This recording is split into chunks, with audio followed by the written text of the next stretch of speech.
여러분, 700만 재외동포 사회의 정말 오랜 수건이었죠. 바로 이 복수국적 문제에 대해서 대한민국 정부가 드디어 해법을 찾겠다는 약속을 했습니다. 오늘 이 중요한 변화가 어디서부터 시작됐고 또 어디로 향하는지 한번 자세히 들여다보겠습니다. 바로 시작하죠. 모든 이야기의 시작은요, 바로 이 숫자입니다. 700만. 전 세계에 퍼져 있는 우리 동포들의 수인데요.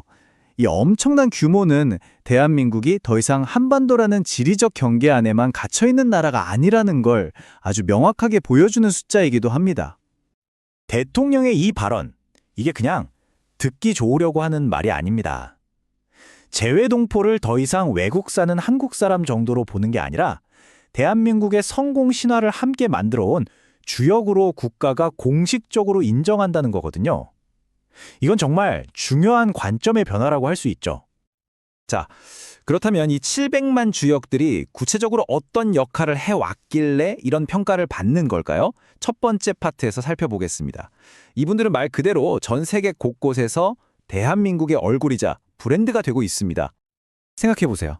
실리콘밸리 같은 첨단 산업의 최전선에서 AI나 반도체 기술로 한국이 경제 영토를 넓히고 있고요. 또 우리가 열광하는 K-팝, K-드라마, 이 거대한 문화의 물결을 이끄는데도 이분들의 역할이 엄청났죠. 각 나라의 정부나 여러 분야에서 리더로 활동하면서 대한민국의 위상을 높이는데 정말 결정적인 기여를 하고 있는 겁니다. 그런데 말이죠. 이렇게 대한민국의 큰 힘이 되어주는 우리 동포 사회에겐 오랫동안 마음 한구석에 남아있던 풀리지 않은 바람이 하나 있었습니다. 바로 여혼이라는 단어로 표현되는 감정인데요. 이게 그냥 아쉽다 정도가 아니에요. 뭐랄까 마음속 깊이 응어리진 한 같은 그런 감정에 가깝습니다. 이 단어 하나만 들어봐도 우리 동포 사회가 느끼는 문제의 무게가 어느 정도인지 짐작이 가시죠? 그토록 깊은 여혼의 정체가 뭐냐고요? 바로 이겁니다. 복수 국적을 허용하는 연령을 낮춰달라는 것. 지금은요, 외국 국적을 취득했던 우리 동포가 한국 국적을 다시 회복하려면 만 65세가 넘어야만 복수 국적이 허용되거든요.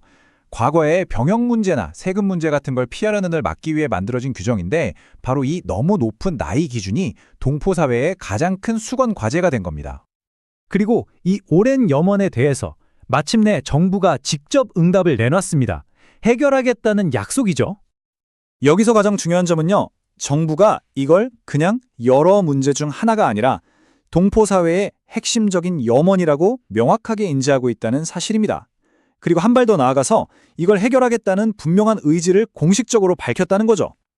해결 방식도 좀 흥미롭습니다. 정부가 일방적으로 이렇게 합시다 하고 결정하는 게 아니라 사회적 공감대를 바탕으로 지혜를 모아보겠다는 건데요. 이게 무슨 뜻이겠어요? 아까 말씀드린 병역 문제처럼 국내의 현실적인 우려도 분명히 있잖아요.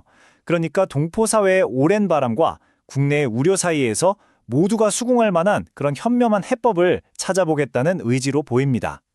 사실 이 복수국적 문제 해결 약속은요. 더 큰 그림의 일부라고 볼 수 있어요.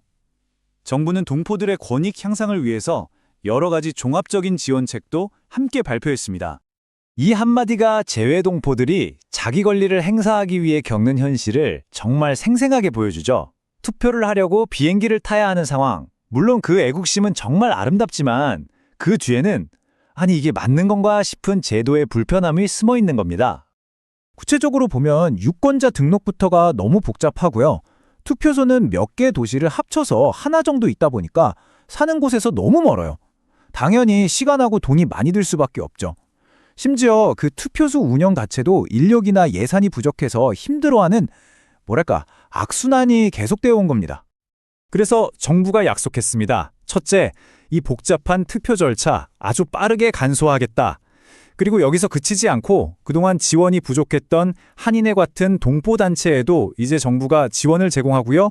단순한 민원 처리만 하던 영사 서비스를 대폭 강화해서 실질적으로 동포 사회를 돕도록 만들겠다고 밝혔습니다. 자, 이제 시선을 미래로 한번 돌려보죠. 정부는 이런 변화를 만들어가기 위해서 동포 사회에도 아주 중요한 역할을 요청하고 있습니다. 여기서 이런 질문이 생기죠. 이렇게 좋은 약속들이 나왔지만 아시다시피 법이나 제도를 바꾸는 게 결코 쉬운 일은 아니잖아요. 과연 이 계획들을 어떻게 진짜 현실로 만들 수 있을까요? 그 해답이 바로 이 메시지에 있습니다. 정부의 의지만으로는 부족하고 이 변화의 당사자인 700만 동포가 한 목소리로 강력하게 지지하고 요구할 때, 그때 비로소 정말 빠른 시간 안에 제도 개혁이 가능하다는 겁니다. 이건 정부와 동포 사회가 함께 풀어야 할 공동의 과제라는 뜻이죠. 결국 오늘 이야기는 이 하나의 질문으로 이어집니다. 하나의 국가와 그 나라의 700만 글로벌 시민, 이 둘의 관계는 앞으로 어떻게 진화해야 할까요? 정부의 약속을 시작으로 이제 우리 모두가 함께 그 답을 고민해 볼 때가 온 것 같습니다.